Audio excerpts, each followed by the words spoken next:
September 25th. Um, I kind of want to just go over each prior Green Day album, and I just kind of talk about them. Really just rant about it. And of course, I'm starting with the first one, 1039 Smooth Out Slappy Hours, which is kind of a compilation album involving these three records there. So let's kind of talk about the first one, which was 1000 Hours. Now, like I said, this is going to be a rant, so it's going to be pretty edited, because I'll probably rant about these forever. Now, this is the lookout version. I do want the re-release, reprise version, not because there's extra tracks. I like collecting crap, and I like collecting Green Day crap. So this was the first official Green Day release ever. It's a 4-song EP, and the songs on here are 1000 Hours, Dry Eyes, Only of You, and The One I Want. Now this and also the full length LP and even the Slappy EP do not have the signature Green Day sound that everyone would grow to know. Billy was playing in kind of a different style. His guitar solos were very unlike Billy Joe-esque sounding. It sounds like Billy Joe kind of studied how to play, I guess you could say, kind of those like cheater solos or hair metal solos, and just kind of wrote those into these songs. Some of them are really good, but I know that Green Day were big Motley Crue fans and Van Halen fans. That's obviously where that came from. And it's I mean, you know what? I'm just gonna talk about all three of them at the same time. So if you are a Green Day fan and know nothing about these records, which you can find in this CD now. Once again, this is the lookout version. I don't have any reprise of the. Oh man, it's kind of getting dirty. Anyway, let me talk about some of my memories with this album. I got this.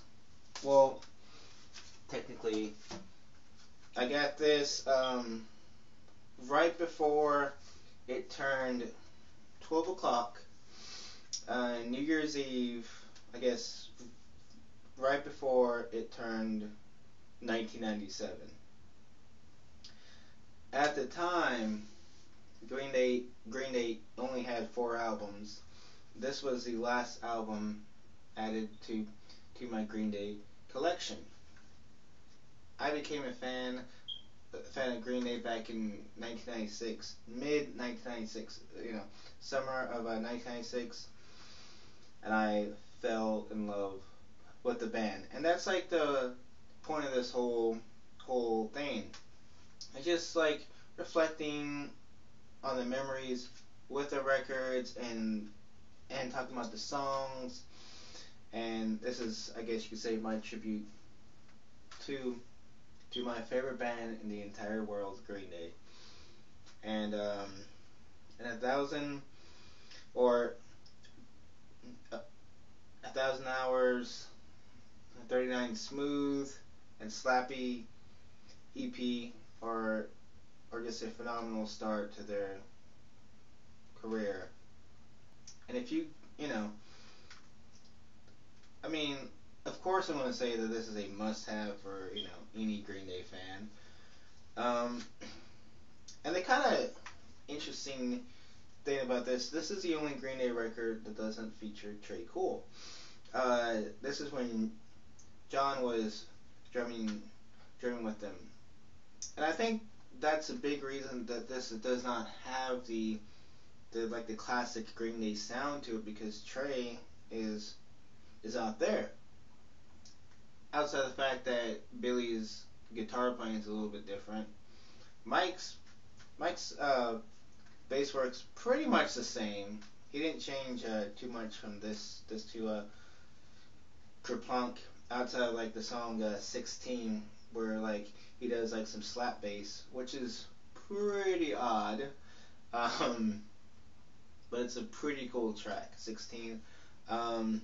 And plus the compilation track of I Want to Be Alone, which is a great song. That song was one of the last songs that I kind of got into on the album. It's actually one of the best guitar solos. The very last track. But I think this album starts off so killer with At the Library. It's this blistering guitar start. It's so good. It gets you pumped about the album. It's like, yeah, this is good. At the Library, they were playing it, I guess, a little bit from time to time on the 21st Century Breakdown shows, which is pretty cool. Because that's definitely a fun song to listen to, a fun song to play. Then, Don't Leave Me is another solid track. It's not like a standout. No, it's not exactly a standout track, but it's a really good song. Like I said, this album is very catchy. There are some really catchy tunes, and there's also some pretty sappy songs. I think Billy Joe said it at a interview that with 21st Century Breakdown may have been some of the sappiest stuff that he has ever written, including this album. This album, prior to some of those 21st Century Breakdown songs, this was definitely some pretty sappy love songs. Like most of the albums, pretty much love songs, and that's to do with the type of person that Billy was at the time. He was a young guy discovering love, discovering girls, whatever. And if you're at that age, this is a great album. Because I remember back when I was a teen, it was a very relatable album. Especially some of the songs, because I was a shy guy. I like some girls, and this album spoke to me on those levels on some of these songs. And then there's always like the girls that are with the wrong guy, and that's also featured on this album. So this is a very love-filled album. It doesn't have that. Once again, another thing, it doesn't have that typical Green Day lyrics. Totally. And the song Dry Ice, which is featured on the 1,000 Hours EP, was a big influence. In fact, I just ripped it off pretty much on one of my own band songs, or my ex-band, whatever. It's like pretty much the same song. It's just a little bit different. Last night I had a dream, and she was in it again. She and I were in the sky, flying hand in hand. Night was sunny, was so beautiful to me. So we had a few days when you blew to attach.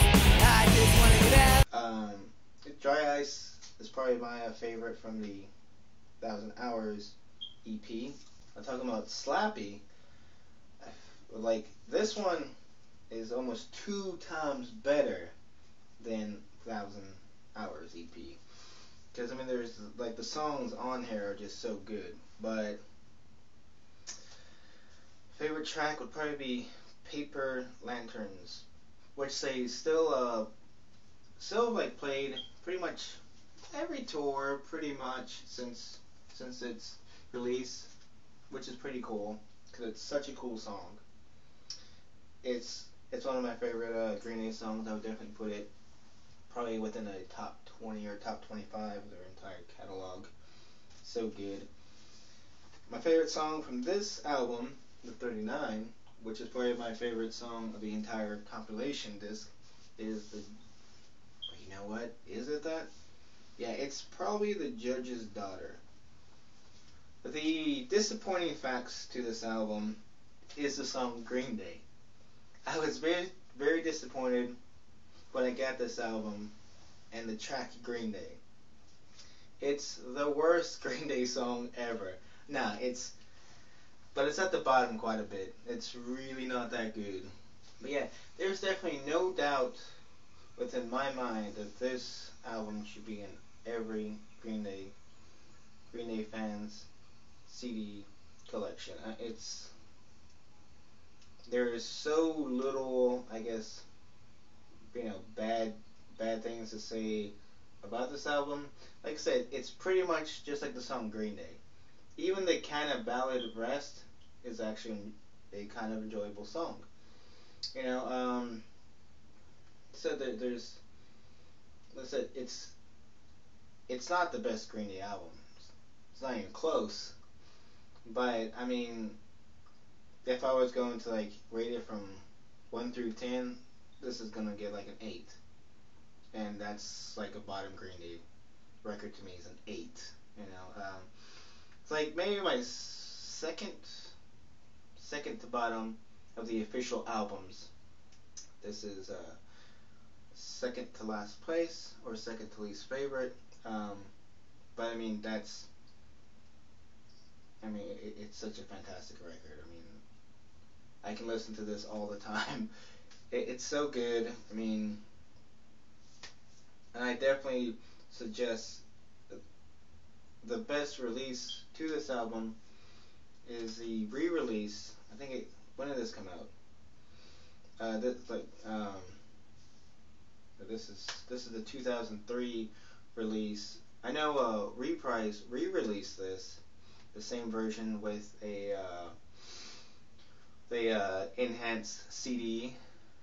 There's a radio interview from Green Day. I think it was 1989 radio interview. So that's really cool.